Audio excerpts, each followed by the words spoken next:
All right, ladies and gentlemen, I'd like to welcome everyone. My name is Corey, and this is our very first episode of Phillies Phanaddicts. Phillies Phanaddicts is going to be the ultimate unofficial Philadelphia Phillies podcast. We will be discussing the Philadelphia Phillies in their entirety through the entire season of 2019. We will be doing weekly and bi-weekly posts right here to our YouTube channel, Phillies Phanaddicts. Make sure you add and subscribe us. Also, check us out on Patreon, as we are a sole-provided company, meaning we provide ourselves everything we need to keep going. And sometimes it can help for a little bit of everyone else to chip in. If you enjoy what you hear, if you feel informed as a result of Phillies Phanaddicts, let us know. Comment, subscribe, the whole nine. All right, so ladies and gentlemen, without further ado, let me give you a little description about me, who I am, where I came from, why I'm doing a Phillies podcast, and then we'll get right into the thick of things. Episode 1 is going to be over the Philadelphia Phillies off-season acquisitions and basically what it is that built this new 2019 mega team that is the Philadelphia Phillies. So first, my name is Corey. I am the Philadelphia Phillies super fan. I own the third largest private Philadelphia Phillies memorabilia collection in the United States. This includes game-used memorabilia. I own at least one autograph from every person to ever step foot on the Philadelphia Phillies diamond since 1950. I pride myself in my Philadelphia Phillies collection. It has brought myself closer to my family as well as to my grandfather that I didn't get a chance to know. So through the Phillies, I was able to become a temporary bat boy, sing the anthem for the Phillies affiliates.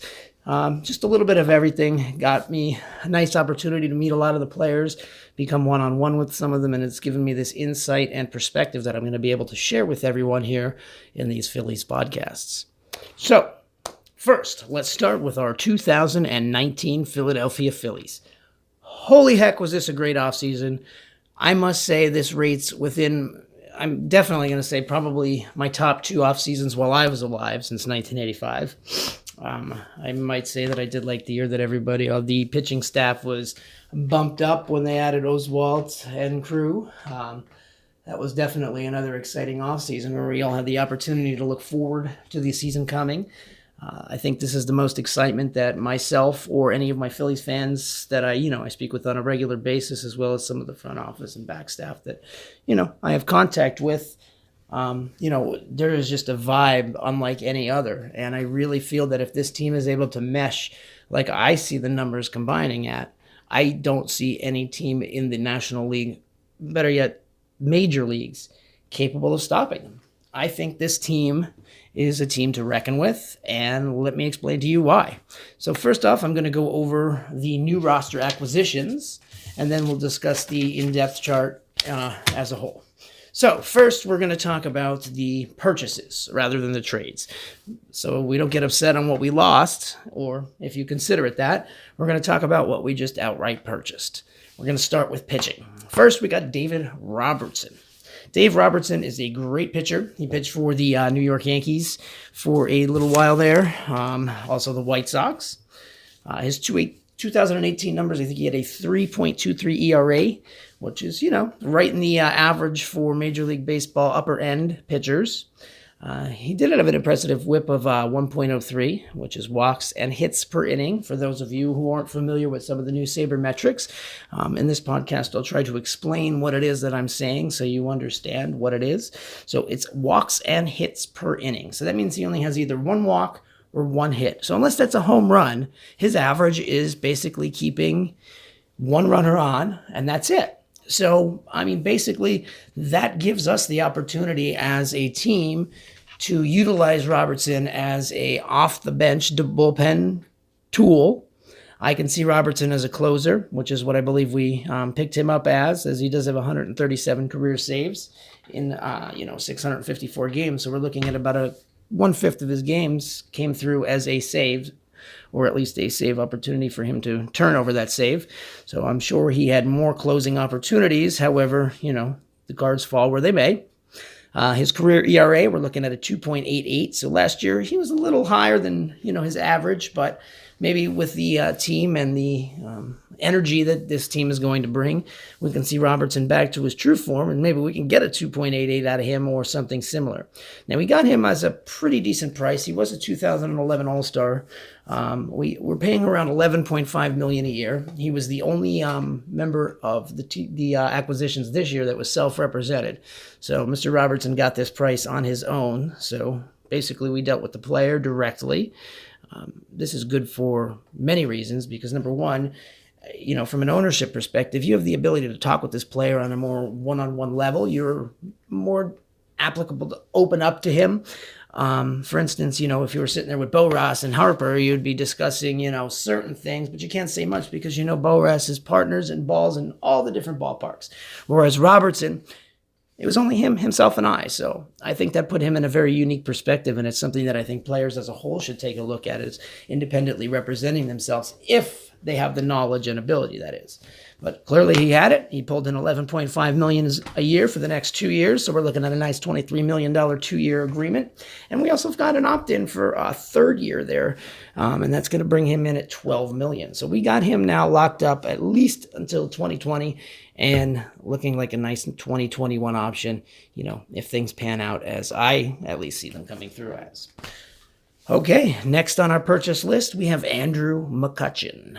Now, keep in mind, I'm only going to go through 3 purchases. I consider the major acquisitions at this time. I'll go over some later, some minor league roster additions and purchases and so on and so forth, and some non-roster invites, that do have the opportunity to make the team out of the camp, but we'll see what happens. So back to Andrew McCutchen. This is something, I'll be honest, a lot of us didn't see it coming until about a week before it actually, came to fruition. Andrew McCutchen, as we all know, is an excellent baseball player. I loved watching McCutchen throughout the years, although I hated watching McCutchen being that he is a Pirate, for the majority of his career, a Pirate into, the Giants and Yankees and so on and so forth. So we did pull in Andrew McCutchen. We've got him on a nice 3-year contract. That 3-year contract locks him up until 2021. So now you've got to look at this outfield that we're slowly building. I'm not going to take mention to the one that we just added yet because I haven't gotten to him yet. But for example, let's say, even without Harper, let's say we had Nick Williams, Roman Quinn, Aaron Altair, Andrew McCutchen, and Odubel Herrera. That is a really decent group of guys. That is a decent outfield. We've got a lot of home runs in that combination. And now with Andrew McCutchen, who brings a lot of power to the plate, this is going to be an excellent addition. I don't think the price was all that ridiculous. I think we got him at a reasonable rate. We're not, overpaying for Andrew. And I think that acquisition is definitely going to be a benefit. I think the age of McCutchen, he came up, around 2011, I believe. The age of McCutchen is definitely going to be that older leadership in the clubhouse that we definitely are going to need at this time, because right now we're looking at a great team, but we're also going to need that leadership and that adult role in the clubhouse that's going to guide these guys along. So with that said, we have Andrew McCutchen, and now the one that everybody all was waiting all season for. It's finally over. With this, though, the media has now taken over Spectrum Field. Sold out crowd for this coming Saturday when he opens up against the Blue Jays as the designated hitter. They're expecting him to get 2 at-bats, maybe more, maybe less, depending on, the situations that may arise. So we have Bryce Harper. So what do we have in Bryce Harper? We have a career 279 average hitter. However, last year he did have 249, which is, pretty big drop when you really think about the substantial contract that we've dropped and the caliber player that everyone's anticipating. That could be as a result of the Nationals team last year and some of the clubhouse issues that they did have. That could be a result of some of the injuries that Harper had. But as far as I'm concerned, when you're putting down a 13-year contract, 13 years, that means we are locking him up till 2031. That is extremely long to lock anyone up. That is basically saying to Bryce and his family, this is where we want you for the rest of your career. We want you as an asset and an aspect to draw in future superstars, which, he's already made mention to Trout coming up. And as funny as this is, the Angels have actually already filed a grievance with the MLB as, it's a conflict of interest as, he's not allowed from another team to be enticing at this time. But neither here nor there with, I think, his, $25 million a year. I don't think he'll have a problem whatsoever paying off whatever fine they give him. So Harper was a first pick in the 2010 draft. He was from the College of Southern Nevada when Nationals picked him up. He took his major league debut on April 28th, 2012, 2 years later. He was the youngest position player to ever play in an all-star game. He is a six-time All-Star, which is 2012, 2013, missing in 2014, but coming right back in 2015, 16, 17, 18, and hopefully with the Philadelphia Phillies in 2019. He is an MLB MVP in 2015. He was the National League Rookie of the Year in 2012. He was the National League Silver Slugger for outfield in 2015. He won the Hank Aaron Award in 2015. 2015 National League Home Run Leader, 2010 Golden Spikes Award winner, and nobody can forget the amazing performance that he put on in the Nationals Park for the Home Run Derby when he literally took down the competition and tore the house down. The entire crowd went haywire. If only I can see this happening in Philadelphia. I mean, the city of brotherly love, this is what we needed. This is what John Middleton did when he boarded his plane and flew out there to Vegas. He knew what he wanted. He said he was going to spend stupid money. I don't consider this stupid money. I consider this crazy amounts of money. But I think in the first day they sold something like 220,000 tickets, some odd 5,000 times Harper jersey sales to the exact date the year before. I mean, just insane numbers. He already eclipsed all jersey sales numbers. I mean, this is going to be huge for the Philadelphia Phillies as a team, for the Philadelphia Phillies as an organization, from the ownership aspect where they're going to benefit financially and build this team and build the ballpark and add things. I'm just looking so forward to this year. I think 2019 is going to be a keystone year for Philadelphia Phillies in changing their future. I think this is everything. So those are our three purchases. Now let's go into some trades. Now we did lose some players. In my opinion, we lost an extremely high calibered pitcher, which I don't necessarily know that I would have done. However, after watching Mr. Realmuto after the first few days, I really, really do see JT coming through as a huge clutch catcher. There aren't many catchers that have the speed that he has. It may be just because he's early in his career, his knees haven't killed him yet. However, we'll take him as he is, as we do have him right now. I'm looking forward to having him. I don't think that, we're going to lose him anytime soon, as he is a very young player. It looks like, let's see here. We're only going to be giving him $5.9 to $8.9 million this year based on uncleared bonuses and incentives.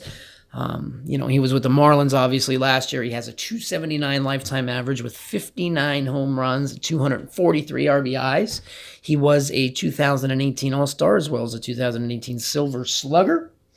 But as a result of gaining the best catcher in the National League and arguably maybe the best catcher in Major League Baseball, we did lose our catcher, Jorge Alfaro, who I did have, a little favor in. I did see great things for him. He had one of the best arms as a catcher in Major League Baseball. His hitting was, a little lacking, but I think with a little work he would have continued to grow and develop. But Phillies are, all in, all now. So basically what we have done is traded the future for now. And in doing so, we lost Sixto Sanchez, the best pitching prospect, our number one prospect in our farm at this time. Well, at the time of the trade, no longer obviously in our farm. He jumped immediately to the Marlins' number one prospect, and I see some great things coming out of Sixto in the future. So bravo to the Marlins. I think both teams have benefited from this trade because the Phillies needed something now. Marlins, obviously aren't going to be competing at the level that the Phillies will be competing at this year. So it's definitely a high aspect for the Phillies to have done what they did, and as well as the Marlins. So I think in this trade, while both are high caliber future players and we received one high caliber current player, I just see great things happening as a result, because this catcher, JT Realmuto has got a substantial arm. He has extreme speed around the base paths, which is extremely rare in a catcher these days.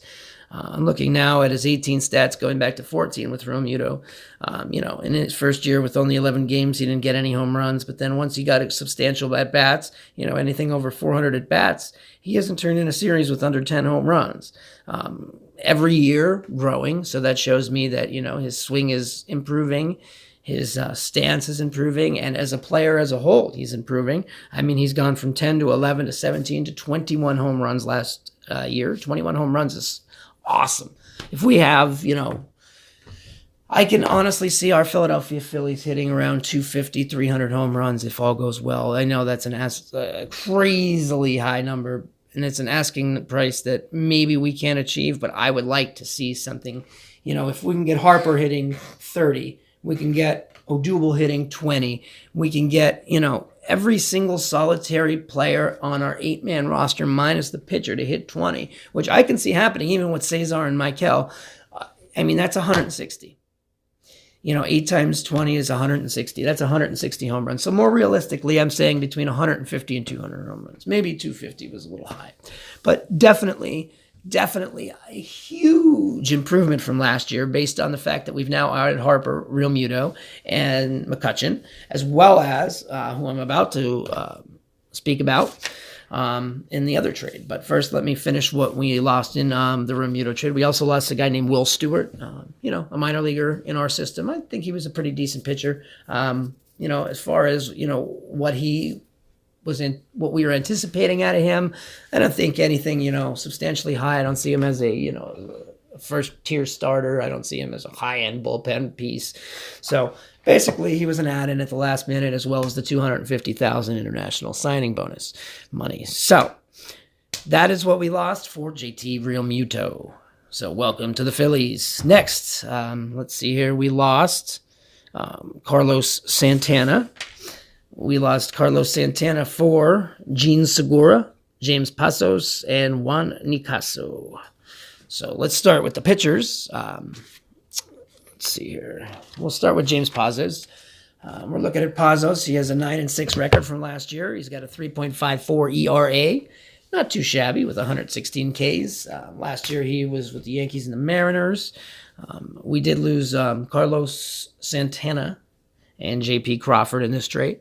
So, we did lose 2 pretty good pieces. However, by losing Carlos Santana, all we did was pave the way for Rhys Hoskin to have everyday playing time over at first base, where he really does excel, which in my opinion was huge for the Phillies. We needed to get Rhys out of the outfield. I don't think that Rhys really had a position in the outfield with the acquisitions in Harper and McCutchen, and now with Odubel. We do have Altair, Quinn, and Williams. Now we have as pieces to trade or to work with as great bench pieces, or to see if we can develop them somewhere else around the diamond. There are a couple weak spots. I wouldn't say weak spots, but there are a couple spots that do, desire a little improvement. So that would be James Pazos. We also got in that deal Juan Nicasio. He was with the Rockies, Dodgers, Pirates, Cardinals, and Mariners in his career. His debut back in 2011. He did lead the NL in appearances in 2017, which is a really nice sign that he is a workhorse. He is somebody that we can count on in the bullpen to come back, day after day after day. It seems like, based on his stats here, he did do a couple back-to-backers, which is key for the Phillies. Hopefully not this year, but last year I know it was important with the bullpen being utilized as much as it was.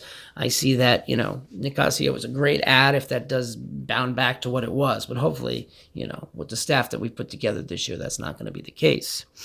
Last year Nicasio did have a 4.64 ERA, or I apologize, his career is a 4.64 ERA with 622 Ks. He is one of the only pitchers still in the major leagues to have an immaculate inning, which was on July 4th. Of 2016, a nice little 4th of July bonus. We'll be giving Nicasio $9 million this year. He does have potential for bonuses. I don't see anything about Seattle giving us any kind of, cash for these guys. So that would be Pazos and Nicasio. But the real prize in the trade was definitely going to be Gene Segura. Gene Segura, when he first came up, I thought this guy was going to be huge. I went out and bought a ton of his autograph, and boy, am I glad I did, because, when he went down a little bit, I hung on to them with the hopes that he'd be going back up, but now that he's a Philly, I'm already primed and ready to go. I got a nice jump start on some of the Segura autographs, so that was great on my end. Let's see here. So for Segura, we've got Angels, Brewers, Diamondbacks, Mariners. Those were the 4 teams that Segura has appeared on. He's been on 2 All-Star teams, one in 2013 and one in 2018. He's a career 287 hitter with 64 home runs, 316 in RBIs, and 171 stolen bases. So he's got decent pop, he's got decent power, he's got decent speed, and he's got an excellent glove. This guy is going to be huge for us at short. Segura, let's see what he did. Just out of curiosity-wise. Home runs, he went from 20 to back in 2016. So, he does have potential to hit the 20, like I had mentioned before. Wins above replacement. He has substantially and progressively continued to grow in WAR. Obviously nothing comparing to his 2016 season where he led the league in at-bats and hits and a few other things. 2017, he had a 2.9 wins above replacement as well as 3.8. So when somebody tells you WAR, for those of you that aren't aware, WAR is wins above replacement. So what that is whatever player you would be replacing on the field, however many games you would cause your team to win as a result of your stats, that's how they factor in your WAR. It is a lot more complicated than how I just explained it, but that's basic, so you have an idea of what wins above your replacement would be. All right, so that would be Gene Segura. So we've gotten in Segura, James Pazos, and Juan Nicasio. We're going to be giving Segura, I believe it's $14 million a year for as long as we have him. And we have Gene Segura now for a little bit, I believe, as well. So those are our major acquisitions as far as, the trades, with the exception of Jose Alvarez, who we got for Luis Garcia, which I kind of, in my opinion, I think was just a basic swap-a-roodle for financial purposes. Basically, you've got, 76 games last year, which is, basically another workhorse for us, which is good, which is the second most in the league last year. He played with the Tigers and Angels throughout his career. In 2018, he had 6 wins, 4 losses. He has a 2.71 ERA, but a career 3.69. So if that's any hint that, he's on a better path, maybe we can be looking at something around a 2.5, 2.6 ERA if he really steps his game up, and this energy like I really feel this year they're going to have. So far in spring training, I have seen nothing but awesome results. Everything that I've anticipated thus far has come through fruition. This team is really starting to gel, really starting to blend. I think Gabe Kapler's synergy, his energy, what he brings to the team, and a younger, rejuvenated, energetic, former ball player. He gets it. He gets the current league. He knows what's going on. I think he's able to more or less relate with the players. And I think that, if they're able to do a couple more big outings, a couple more team building exercises, I really don't see very much stopping this team this year. So those are our acquisitions. That's what we've added to the team. So let's see what we have coming in as minor league acquisitions. I'm just going to run through these really quick for you as they are important to me, but not as important as the ones that I have mentioned. So we've got Miguel Tejada, no relation to the former Miguel Tejada. Sean Rodriguez, everybody remembers him from the Pirates, Angels, Rays. Lifetime 226 hitter, but he's got 77 home runs over 10 years. So, figure 7.7 home runs a year, maybe an off-the-bench power hitter. We shall see. Drew Butera, backup catcher, which would be great. We have 2 decent catchers in line right now, and then we'll have Drew Butera as a backup in AAA. He's a lifetime 201 hitter, 19 home runs over 9 years, another 2 home runs a year. He played with the Twins, Dodgers, Royals, and Angels. We added Trevor Plouffe on a minor league contract, a third baseman, 242 hitter, 106 home runs over 9 years. He's with the Twins, another power hitter, Trevor Plouffe. Then we have Edward Paredes. He is a left-handed pitcher. He's played 3 years in the major leagues. He's got a 4.50 ERA. He played with the Dodgers, and he's got 3 wins, no losses. Andrew Romine, shortstop, 9 years in the major leagues, 235 average with 7 home runs, played with the Royals and the Braves. We've added Lane Adams, 3 years in the majors with a 263 average, 7 home runs. Played with the Royals and Braves. I've got Gift Nyopi. He, third baseman with 2 years Major League history, 181 average, no home runs, Pittsburgh and Toronto. Shane Robinson, left fielder with 9 years Major League history, 221 average, 7 home runs. He played with the Cardinals, the Twins, the Angels, and the Yankees. We've got Gregorio Petit, shortstop, 6 years in the majors, 249 average with 4 home runs with the A's, Astros, Yankees, and Angels. Phil Gosselin, a second baseman, 6 years, 263 average, 7 home runs. More recently with the Braves, but he also played with the D-backs, Raids, Pirates. We've got Jeremy Blake, left-handed pitcher, 1 year. He's got a 54 for ERA. So unfortunately, with that 1 year, he basically had one outing that kind of went bad. So we're not going to really count his 54 ERA. He does have a strikeout in that athletics outing. However, we did bring Jeremy aboard.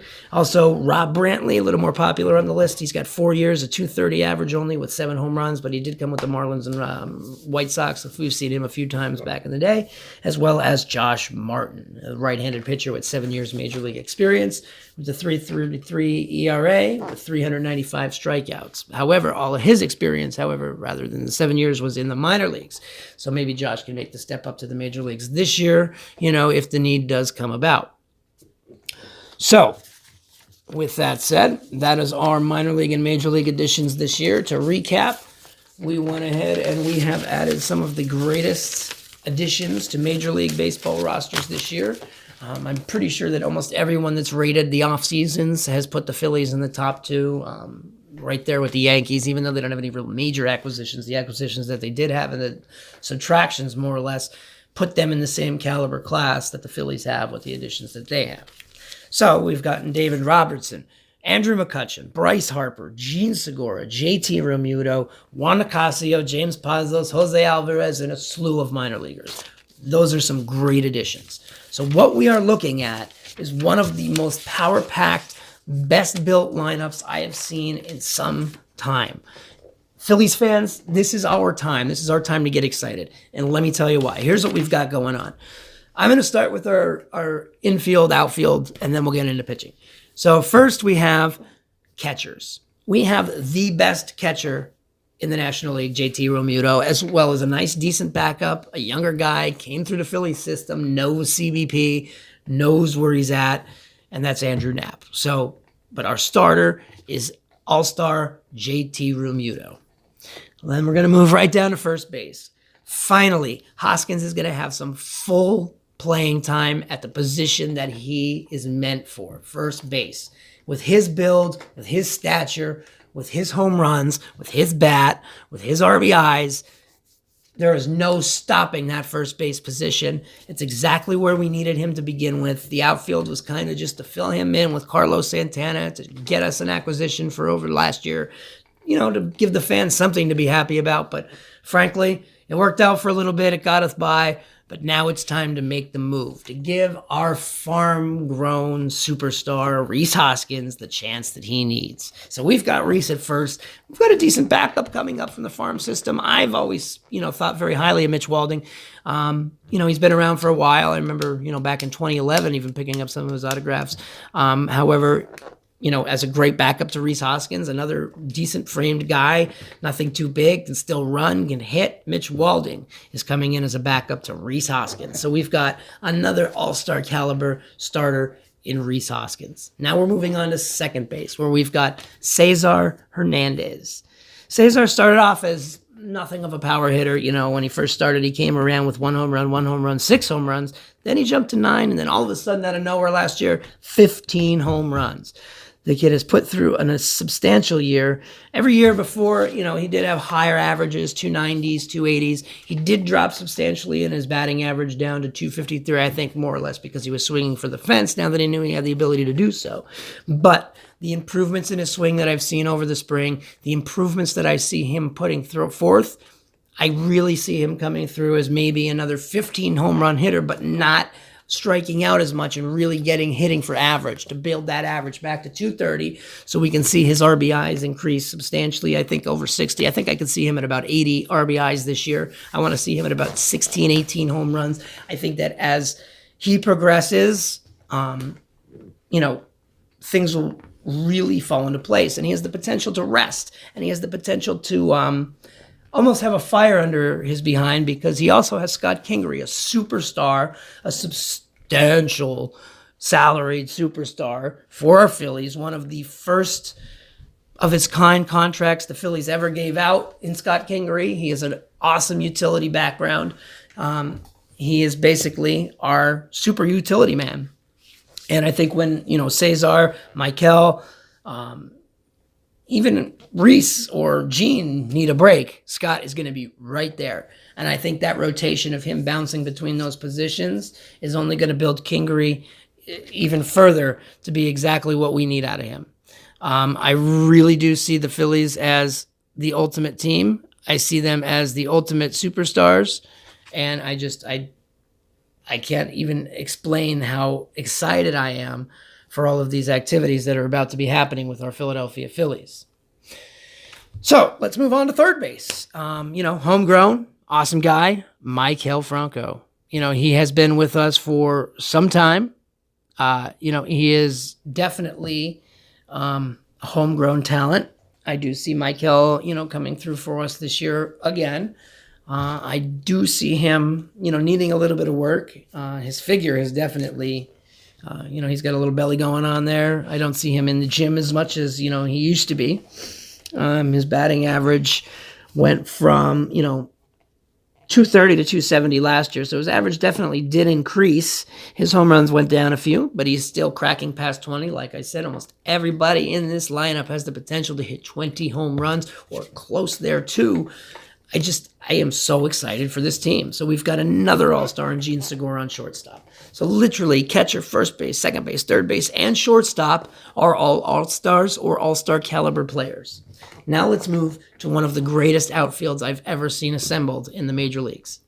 So we have Andrew McCutchen, a perennial all-star, a perennial superstar for the Pittsburgh Pirates and every team he's gone to since then. While he may be starting to slow down, while he may need a rest, that's not a problem with the lineup that the Phillies have because of the outfield caliber. I mean, we have starting caliber outfielders in all 5-6 of our outfielders. So regardless of whether or not one may go down, even two may go down, God forbid, we still have the opportunity and we still have possessions in Quinn, Altair, and Williams that we shouldn't have an issue. So we've got McCutchen over in left. We've got Odubel in center and superstar Bryce Harper in right. Each of them, like I said, more than potential to drop 20-plus home runs, more than potential to almost lead the league as a team in RBIs with Harper and Odubel's speed. McCutchen slowed down a little bit, but he still has wheels. So, I mean, the entire outfield is more than covered, both offensively and defensively. So you are looking at 8 all-stars on one team. Philly hasn't had a team like this since 1980. And I'll tell you right now, even in, 93, 2008, 2009, when they did assemble amazing teams with, future Hall of Famers, for instance, Wall of Famers, Hall of Famers, Phillies Wall of Famers. Regardless, the team that they've assembled this year is second to none. On top of that, the pitching. You have starting pitching from heaven in the first 2, possibly 3. We've got Aaron Nola, one of the top 4 pitchers, in my opinion, in the Major League, National League, I should say. Jake Arrieta, a former top 4 Major League pitcher. While he has dropped over the past few years, he still has his command. He may not have the speed that he used to have, but he definitely still has substantial command. And that is key for this team because I know he's got the defense behind him. As long as he can get these and convert these hits into ground balls and we can convert the rest into strikeouts, I mean, this team has got it. So we've got a starting pitching lineup of Aaron Nola, Jake Arrieta, Nick Pivetta, who last year impressed me more than ever, and I think that he's only going to grow better with the coaching and the leadership in the clubhouse that he has. Zach Eflin, another great young kid. I was so happy when we picked him up and trade, and I'm just convinced that, he's another one. I think he's going to be another top-of-the-line starter once everything develops and comes through and he takes care of his command issues. Velasquez has had some issues over the past, health-wise, command-wise. He's an awesome pitcher. We pulled him over from Houston, I should say. Since he's come here, he has done great things. I don't know that he's going to be the superstar that we anticipated him to be, but I do think that he is going to be a great number 5 starter. If Eichhoff can come healthy, he can easily step into the 3, 4, or 5 role, depending on how Pivetta and Eflin, pan out. Nick Pivetta definitely last year came through and put up some awesome numbers. While his wins aren't where, we would have liked to see them, I don't think that necessarily had as much to do with Nick as many have, credited him for. I do think that he has potential to put around a 2.3 ERA. Last year he had a 4.77. It's not the kind of ERA that I would exactly look forward to this year, but I think that the command issues that he has claimed that he resolved and what I see him have resolved so far in spring training, I do think that, I can easily see him putting a 3.2, 3.3 forward, which would therefore, lift his WAR, which was wins above replacement, which he was already at 2.8. I mean, he can bump that up to 3.4 or 4.4. That's another 2-3 wins on the season. Already we're being anticipated at around 86, 87. If we can get to 90 wins this year, 90 wins, that would definitely put us in awesome running for first place and at least give us potential to be in the World Series, which is basically the goal in all this and all the money that we've spent this year and all of the, acquisitions that have been made. Aaron has continued to impress. Jake, like I said, from the Bass, he's got to work a little bit, but I do see him with the potential. And I think that, as long as he maintains his command, even if his speed does drop a little bit, I think the defense we have behind him should counteract any team in the majors. On top of that, we've got 2 awesome young firearms coming up through the system in Enyel De Los Santos and Ranger Suarez. Ranger's got one of the coolest names I've ever heard, so even if he can't pitch good, I still love his name, Ranger Suarez. So, Enyel, awesome, tall, great pitcher, really well, hides the ball very well. You don't see it until the extreme last second of release. He really is good at tricking batters, and he's good at maintaining a great pitch count. Same thing with Ranger. Ranger's got some high-speed fastball. These are all high caliber, maybe not Sixto Sanchez future quality, but definitely, high in our prospect system and high in my minds is a great backup potential down in September, August, even into the playoff races if necessary. Our bullpen has gone from decent to really good. David Robertson as a closer or a setup man is key. And then coupled with Pat Neshek, Tommy Hunter, Victor Arano, Idubre Ramos, those 5 right there, 6 right there, that alone would make a bullpen decent. And then on top of that, you're adding in a new arm with Sir Anthony Dominguez, great younger pitcher coming right through our farm system like the rest. And then you're adding in 3 vets to coach in Austin Davis, to coach in Yaxel Rios, to coach, these younger guys, Hector Neris, all of them, in Juan Nicasio, Jose Alvarez, and James Pazos, the 3 that I've discussed before. We've got them through acquisitions. We've got them through the trades. I mean, this is our time. Between that bullpen and our starting lineup and our starting pitchers, there is nothing to stop this 2019 Philadelphia Phillies team. We have one of the most potent lineups that I have seen assembled in the major leagues, and I really think that this is our year. Once again, my name is Corey. This is the Phillies Fanatic Podcast. I'd like to hear what you have to say. I'd like to hear what your opinions on my opinions, and I'd like to hear, what you think as a whole and how we did it in off-season. Now, I say we, I don't want the internet world to go crazy. I say we because I care about my Philadelphia Phillies. I care about the team. I care about, speaking on behalf of this team, discussing to the fans the future that we have, the reason that we are in the place that we are. And when I say it's because I've literally dedicated my entire life to the Philadelphia Phillies and the collection that I have and the way that I have to basically get to know family that has passed away and so on and so forth. But neither here nor there. The Philadelphia Phillies are my passion. They are my drive. So when I say I mean no offense. They are just my favorite team. So this is our year. This is the Philadelphia Phillies year, 2019. We have assembled an amazing team. We've added Bryce Harper, David Robertson, Juan Nicasio, Jose Alvarez, Andrew McCutchen, Gene Segura. The list goes on. JT Realmuto. I mean, come on. There is no way, as long as these guys learn to work together as a team, this is an all-star team on the field every day. Every day, the Philadelphia Phillies are an all-star packed team.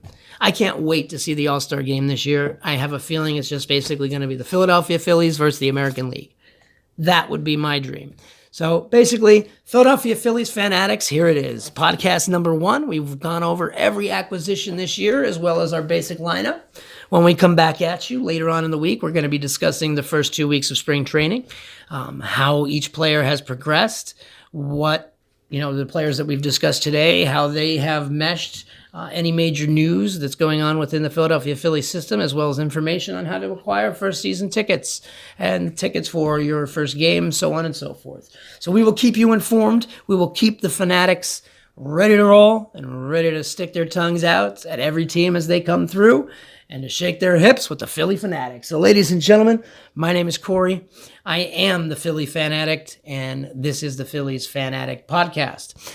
This was episode 1, new acquisitions, and we will be back with you for podcast episode number 2 later on in the week. Please don't forget, we are a sole provided company, and we can always use your help. Please check out our website and our Patreon and make donations if you feel that we are informing you the way you want to be informed about the best team in the major leagues of baseball, the Philadelphia Phillies. Thanks again for joining me, Corey C. I hope you guys enjoyed, and get ready for one of the best seasons of Philadelphia Phillies baseball ever, the 2019 Philadelphia Phillies. Corey C. signing off. Thanks for listening to the Phillies Fan Addicts Podcast.